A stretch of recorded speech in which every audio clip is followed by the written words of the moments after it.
সে 1971 সালে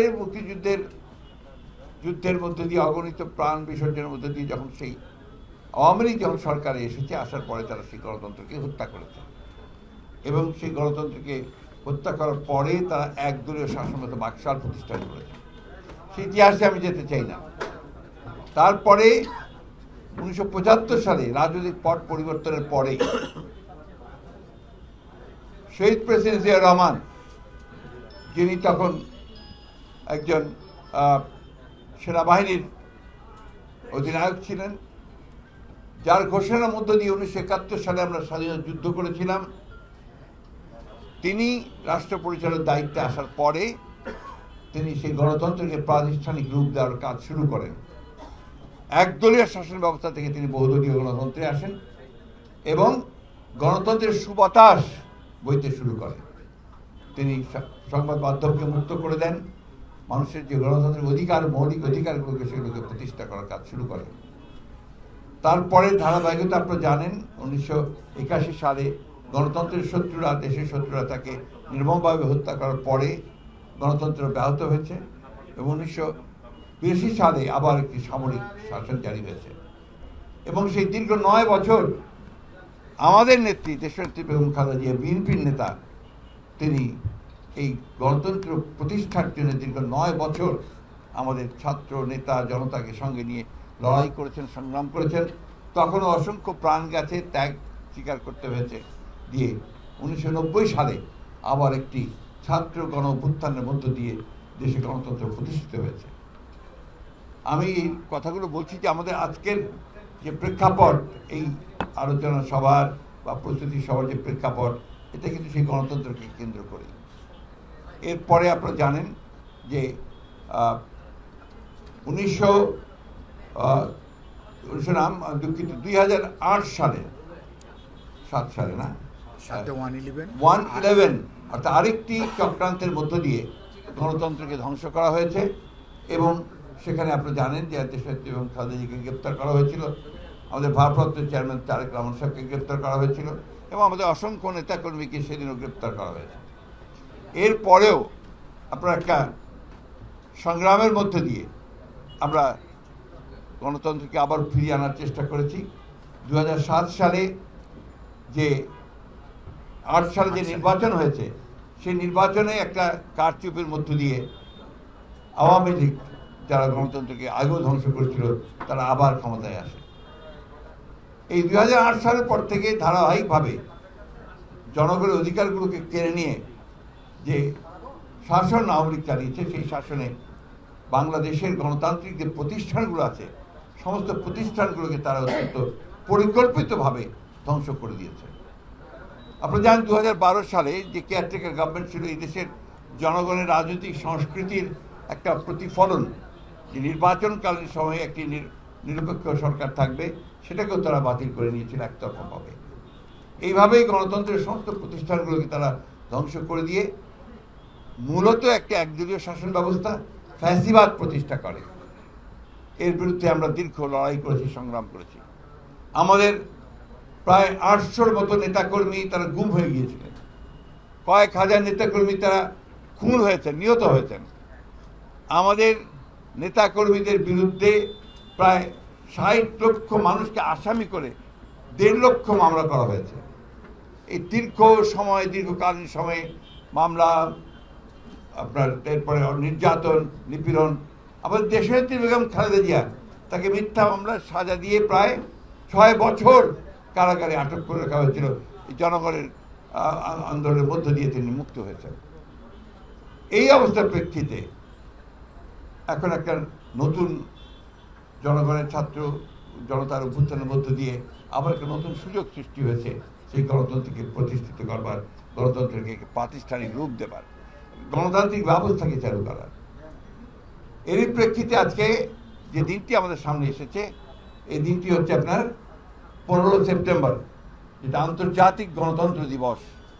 এই আন্তর্জাতিক গণতন্ত্র দিবসকে এই জন্যেই আমার জাতীয়তাবাদী দল স্ট্যান্ডিং কমিটির সিদ্ধান্ত হয়েছে যে আমরা এটাকে অত্যন্ত গুরুত্ব সহকারে গণতন্ত্রকে প্রাতিষ্ঠানিক রূপ দেওয়ার জন্যে আমরা এটাকে গুরুত্ব সহকারে পালন করতে চাই। সেই কারণে আমরা 2 দিনের কর্মসূচি নিয়েছি। 14 তারিখে আমাদের 3:30টায় বিকাল 3:30টায় শহীদ মিনারে একটি সমাবেশ অনুষ্ঠিত হবে। এই সমাবেশটি হবে এই 14-15 বছরে যারা গণতন্ত্রের আন্দোলন করতে গিয়ে শহীদ হয়েছেন অথবা পঙ্গু হয়েছেন, যারা নির্যাতিত হয়েছেন, তাদের আত্মীয় স্বজন বা তাদেরকে নিয়ে এসে আপনার একটা সমাবেশ করা হবে এবং সেই সমাবেশে বিভিন্ন সাংস্কৃতিক কর্মকাণ্ড থাকবে, আপনার সঙ্গীত থাকবে, এখানে নাটক থাকবে, এখানে বিভিন্ন রকমের যে আবৃত্তি বা কবিতা পাঠ করা হবে। এটা 14 তারিখে। 15 তারিখে আমরা আমাদের কেন্দ্রীয় অফিসের সামনে অর্থাৎ নয়াপল্টনের এখানে আমরা একটা সমাবেশ করব। এই সমাবেশটা হচ্ছে গণতন্ত্রকে প্রাতিষ্ঠানিক রূপ দেবার সমাবেশ। অর্থাৎ এখন আমরা যে একটা ট্রানজিশনাল পিরিয়ডের মধ্যে আছি, এই ট্রানজিশনাল পিরিয়ডে গণতন্ত্রকে আরও প্রতিষ্ঠিত করবার জন্য, গণতান্ত্রিক শক্তিগুলোকে আরও ঐক্যবদ্ধ করার জন্য আমরা এই সমাবেশকে আরও বেশি করে আপনার এটাকে উৎসর্গ করতে চাই। এই কারণে আমাদের আজকে এখানে এর প্রস্তুতিমূলক সভা হয়েছে। ঢাকা বিভাগের বিভিন্ন জেলাগুলো, অঙ্গ সংগঠনগুলো, ঢাকা মহানগর, এই নেতৃত্ববৃন্দ তারা এখানে উপস্থিত ছিলেন। তাদের মধ্য দিয়ে, তাদের উপস্থিতির মধ্য দিয়ে তাদের সাথে আলোচনা করে আমরা এটাকে সফল করার জন্য সিদ্ধান্ত নিয়েছি। সাংবাদিক বন্ধুগণ, এই সময়টা অত্যন্ত একটা আমি বলবো গুরুত্বপূর্ণ সময়। এই সময়ে আপনারা দেখেছেন যে গতকাল প্রধান উপদেষ্টা তিনি একটি বক্তৃতা দিয়েছেন, বক্তব্য করেছেন জাতির উদ্দেশ্যে, এবং সেই বক্তব্যে তিনি কিছু সংস্কারের কথা বলেছেন, কতগুলো বিষয়, এবং সেখানে সংস্কারের জন্য যারা দায়িত্বে যাদেরকে দিয়েছেন তাদের নামও তিনি উল্লেখ করেছেন।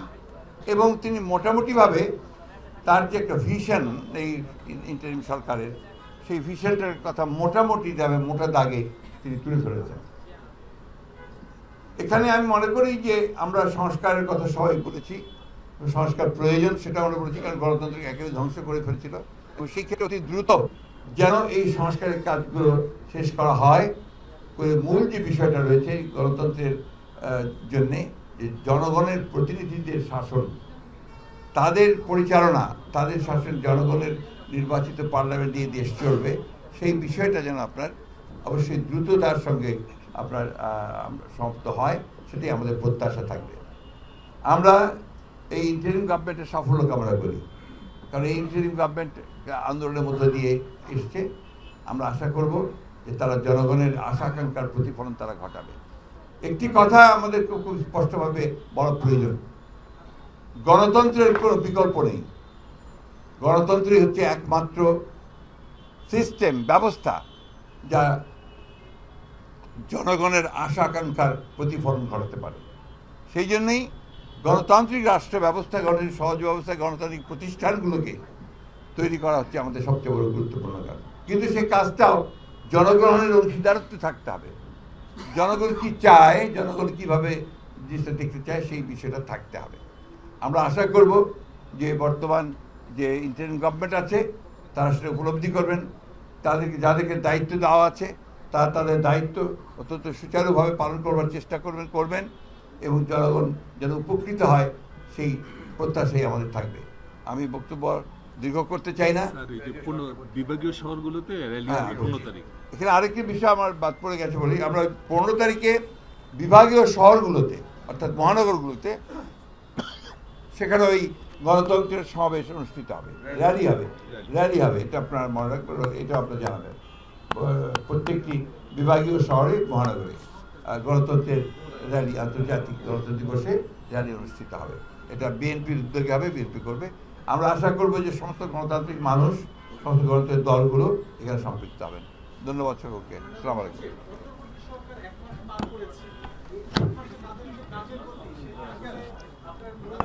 আমি তো বলেছি এই কথাটা ভাই, আমি তো বললাম যে এটা আপনার, আমরা মনে করি যে তারা কাজ করছেন, এই কাজ করার সময় সুযোগ সবই তাদেরকে দেওয়ার জন্য আমরা প্রতিশ্রুতিবদ্ধ, এবং আমরা আশা করি যে তারা যথাশীঘ্র সম্ভব স্বল্প সময়ের মধ্যে আপনার তাদের এই কাজগুলো শেষ করে তারা নির্বাচনের দিকে যাবেন। উপদেষ্টার যে বক্তব্য আপনি বলেছেন কিছুটা, সেখানে সে বলেছেন যে জনপ্রশাসনকে বিশৃঙ্খলা মুক্ত করাই বড় চ্যালেঞ্জ। জনপ্রশাসনের অনেকে ফিরেছে, আবার অনেকে ফেরেননি। যারা ফিরেছেন তারা কাজ করছেন না, ব্যর্থ করে দেওয়ার চেষ্টা করছেন। এর সাথে আপনি দেখেছেন যে ডিসি নিয়োগ নিয়ে মন্ত্রণালয় কি হচ্ছে, বিষয়টাকে আপনি কিভাবে দেখছেন?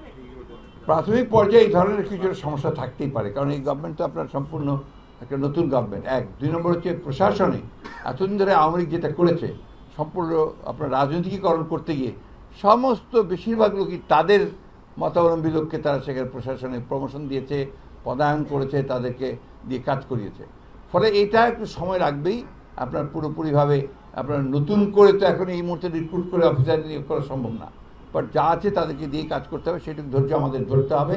আমরা বিশ্বাস করি যে আপনার অতি অল্প সময়ের মধ্যে সব কিছুই সুষ্ঠুভাবে হবে।